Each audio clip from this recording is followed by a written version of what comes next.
नमस्कार। देवरिया की आवाज रेडियो केसरी से प्रस्तुत है स्थानीय हालचाल। पहले मुख्य हालचाल। आपदा से बचाव को लेकर किया गया मॉक ड्रिल। पूर्व सैनिक पुनर्मिलन समारोह हुआ संपन्न। स्कूल बैंड प्रतियोगिता का किया गया आयोजन। और डाक विभाग अब कर रहा है 715 रुपए में 15 लाख का बीमा।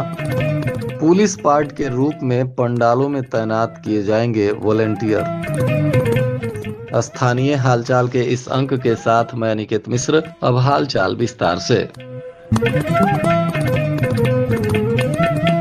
जिलाधिकारी दिव्या मित्तल के कुशल नेतृत्व और सतत मार्गदर्शन में जनपद के 5 तहसीलों में आपदा प्रबंधन से जुड़ी मॉक ड्रिल का सफल आयोजन किया गया। तहसील रुद्रपुर और सलेमपुर में भूकंप से बचाव, तहसील भाटपारानी और बरहज में मॉल ऑफिस बिल्डिंग में आग लगने की स्थिति से बचाव तथा देवरिया सदर के बैतालपुर स्थित इंडियन ऑयल कॉरपोरेशन में ऑन साइट एवं ऑफ साइट बचाव संबंधित अभ्यास आयोजित किए गए। इन मॉक ड्रिलों का संचालन जिला अग्निशमन अधिकारी, एनसीसी कैडेट्स एवं प्रशिक्षकों के द्वारा आपदा प्रबंधन प्राधिकरण के सौजन्य से किया गया। आयोजन के दौरान तहसील रुद्रपुर में उप जिलाधिकारी हरिशंकर लाल, तहसील बरहज में विपिन द्विवेदी, तहसील भाटपारानी में रत्नेश तिवारी और सलेमपुर में तहसीलदार अलका सिंह तथा देवरिया सदर में अपर उप जिलाधिकारी अवधेश कुमार निगम ने इंसिडेंट कमांडर के रूप में अपने दायित्वों का सफल निर्वहन किया।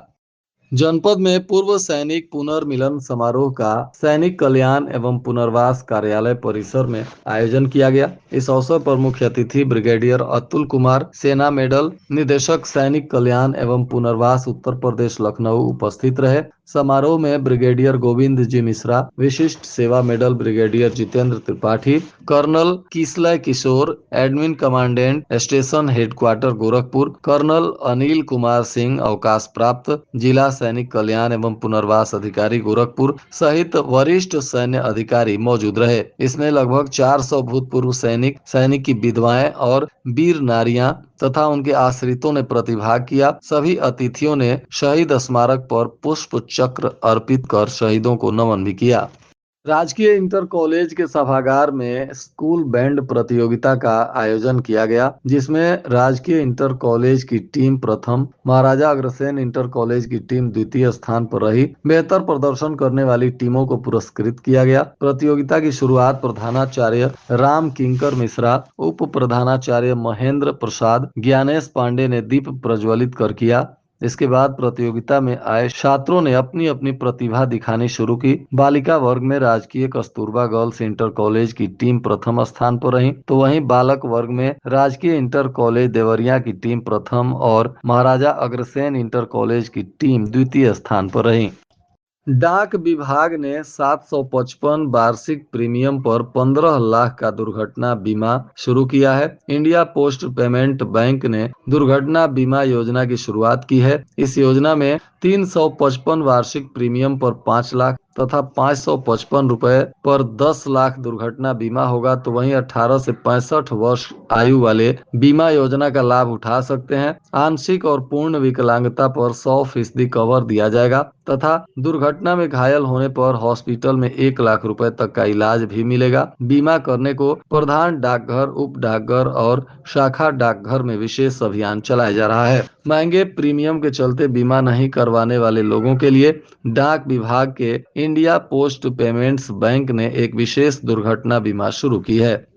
दुर्गा पूजा को लेकर रुद्रपुर कोतवाली परिसर में मूर्ति पूजा समिति के आयोजकों के साथ प्रशासन की बैठक हुई, जिसमें दुर्गा पूजा को शांतिपूर्ण संपन्न कराने के लिए योजना बनाई गई। मीटिंग में बिजली के तार को जगह जगह लटकने का मुद्दा बताया गया, जिस पर एसडीएम हरिशंकर लाल ने कहा कि दुर्गा पूजा का त्योहार बहुत पवित्र और महत्वपूर्ण है। इसे सकुशल और शांतिपूर्ण संपन्न कराने की जिम्मेदारी हम सभी लोगों की है। उन्होंने कहा कि सभी पंडाल में दुर्गा पूजा समिति समिति की ओर से 10-10 वॉलेंटियर रहेंगे। ये लोग पुलिस के पार्ट के रूप में काम करेंगे और इन्हें पुलिस के द्वारा कार्ड भी दिया जाएगा। सीओ हरिराम यादव ने कहा कि पंडाल में या जुलूस में डीजे को मानक के अनुरूप ही बजाया जाएगा। साथ ही केवल भक्ति गीत और भजन बजेंगे। कहीं भी अश्लील गाना बजाने की अनुमति नहीं दी जाएगी। इधर शहर के गोरखपुर रोड पर ओवर ब्रिज के नीचे बिना मानचित्र स्वीकृति के ही बने मजार के मामले में विनियमित क्षेत्र के नियत पदाधिकारी एसडीएम सदर के कोर्ट में होने वाली सुनवाई एक बार फिर से टल गई है। एसडीएम के न होने के चलते सुनवाई नहीं हो सकी। अब 25 सितंबर को इस मामले में सुनवाई की अगली तिथि निर्धारित की गई है। सलेमपुर में हिंदी दिवस पखवाड़ा के तहत उपनगर के इचौना पश्चिमी वार्ड में संगोष्ठी का आयोजन किया गया, जिसमें प्रसिद्ध साहित्यकार और कवि गिरधर करुण को सम्मानित भी किया गया और उनकी नई पुस्तक कोरे कागज के आखर का विमोचन भी किया गया। कवि गिरधर करुण ने कहा कि हिंदी भारत के गौरव, एकता और सांस्कृतिक विरासत की प्रतीक है। 14 सितंबर 1949 को देवनागरी लिपि में हिंदी को राजभाषा का दर्जा दिया गया। आज इसके और प्रचार प्रसार की जरूरत है। सेंट जेवियर्स स्कूल के प्रधानाचार्य वी.के. शुक्ला ने कहा कि भारत के संविधान 343 के तहत हिंदी भारत संघ की राजभाषा बनी। विश्व हिंदू परिषद की जिला योजना बैठक नागरी प्रचारणी सभागार में हुई, जिसमें प्रांत संगठन मंत्री राजेश ने आगामी 6 माह की कार्य योजना को विस्तार रूप से बताया और इस पर पूरे जिले के प्रखंडों में अमल करने के लिए प्रेरित किया गया। इस दौरान विहिप की जिला और नगर कार्यकारिणी में फेरबदल भी किया गया। बैठक में विहिप के क्षेत्र सेवा प्रमुख नंददास दांडोतिया, प्रांत अध्यक्ष पुरुषोत्तम मरोदिया, प्रांत के उपाध्यक्ष उपेंद्र शाही, प्रांत मंत्री नागेंद्र और जिला अध्यक्ष अनिल जायसवाल की उपस्थिति में जिला कार्यकारिणी और नगर कार्यकारिणी में फेरबदल के साथ कुछ पदाधिकारियों को नया दायित्व भी सौंपा गया।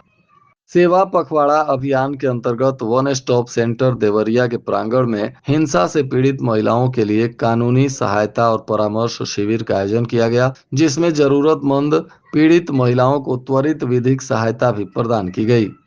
पुलिस अधीक्षक के निर्देशानुसार लगातार अपराध को नियंत्रित करने के लिए पुलिस अभियान चला रही है। इसी कड़ी में रामपुर कारखाना पुलिस ने एक मामले में फरार चल रहे आरोपी को गिरफ्तार कर लिया। इसके पास से चाकू भी बरामद किया गया है। बताया जा रहा है कि गोवध निवारण अधिनियम की धारा 11, पशु क्रूरता अधिनियम से संबंधित वांछित अभियुक्त जितेंद्र यादव पुत्र शिवनंदन यादव, जो नौतन हथियागढ़ थाना रामपुर कारखाना जनपद देवरिया का निवासी है, इसको मुखबिर की सूचना पर ग्राम परसौना के पास से गिरफ्तार किया गया। इसके पास से चाकू पुलिस ने बरामद किया है। इस मामले में गिरफ्तार होने के बाद आरोपी को पूछताछ करते हुए अग्रिम विधि कार्रवाई के साथ न्यायिक अभिरक्षा में भेज दिया गया। साथ ही इस पर आर्म्स एक्ट में भी अभियोग पंजीकृत किया गया है। अखिल भारतीय रौनियार समाज के तत्वाधान में महाराजा हेमचंद विक्रमादित्य की जयंती समारोह, विजय दिवस, कुशीनगर जनपद का चुनाव और नगर कमेटियों की समीक्षा तथा गठन का कार्यक्रम तय किया गया है। बताया जा रहा है कि इसकी तैयारी को लेकर कुशीनगर के रामकोला में 21 सितंबर यानी रविवार को 2 बजे से नगर अध्यक्ष बलराम रौनियार के कैंप कार्यालय पर एक बैठक होगी। इसको लेकर जनपद के भी रौनियार समाज के लोग इसमें अधिक से अधिक संख्या में हिस्सा लेने के लिए तैयारी में जुटे हुए हैं। जिला पिछड़ा वर्ग कल्याण अधिकारी ने बताया कि 2025-26 में पूर्व दशम, कक्षा 9-10 और दशमोत्तर कक्षा 11-12 छात्रवृत्ति शुल्क प्रतिपूर्ति योजना के द्वितीय चरण के विस्तृत दिशा निर्देश जारी कर दिए गए हैं। इसके अनुसार विद्यालय के द्वारा मास्टर डाटा तैयार करने की अंतिम तिथि 5 अक्टूबर है। जिला विद्यालय निरीक्षक के द्वारा मान्यता प्राप्त सीटों की संख्या, प्रोफाइल का ऑनलाइन सत्यापन 15 अक्टूबर तक होगा। छात्र छात्राओं को रजिस्ट्रेशन और ऑनलाइन सत्यापन 30 अक्टूबर तक करना होगा। आवश्यक संलग्नों सहित हार्ड कॉपी 4 नवंबर तक विद्यालय में जमा करनी होगी। विद्यालयों द्वारा आवेदन पत्रों को ऑनलाइन अग्रसारित और सत्यापन करने की तिथि 6 नवंबर है। जिला पिछड़ा वर्ग कल्याण अधिकारी ने जनपद के सभी शासकीय, अर्ध शासकीय एवं मान्यता प्राप्त पूर्व दशम और दशमोत्तर शिक्षण संस्थानों के प्रधानाचार्यों, नोडल अधिकारियों तथा छात्र छात्राओं से अपील की है कि वे समय सारणी से अवगत होते हुए आवश्यक कार्रवाई सुनिश्चित करें।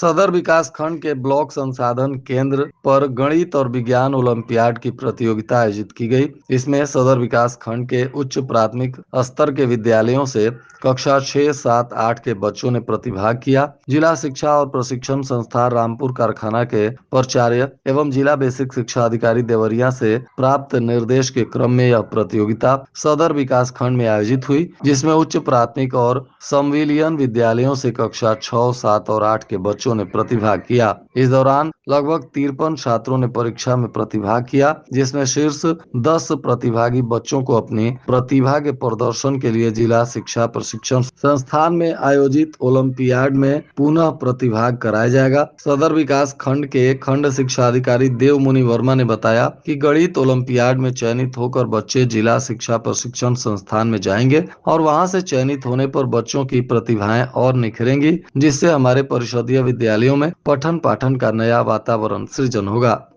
और आज के मौसम का तापमान देवरिया में न्यूनतम 25 डिग्री सेल्सियस और अधिकतम 31 डिग्री सेल्सियस रहने की संभावना है। हालचाल के इस अंक को आप हमारे YouTube चैनल, Facebook और Instagram पर भी सुन सकते हैं। इसके लिए हमारे रेडियो केसरी चैनल को लाइक और सब्सक्राइब करें। साथ ही आप प्ले स्टोर से रेडियो केसरी के एप्लीकेशन को डाउनलोड कर सीधे अपने मोबाइल फोन में ही रेडियो केसरी की सेवा का लाभ ले सकते हैं। अंत में मुख्य हालचाल एक बार फिर। आपदा से बचाव को लेकर किया गया मॉक ड्रिल। पूर्व सैनिक पुनर्मिलन समारोह हुआ संपन्न। स्कूल बैंड प्रतियोगिता का किया गया आयोजन। और डाक विभाग अब कर रहा है 715 रुपए में 15 लाख का बीमा। पुलिस पार्ट के रूप में पंडालों में तैनात किए जाएंगे वॉलेंटियर। इसके साथ ही रेडियो केसरी से प्रसारित स्थानीय हालचाल का यह अंक समाप्त हुआ। नमस्कार।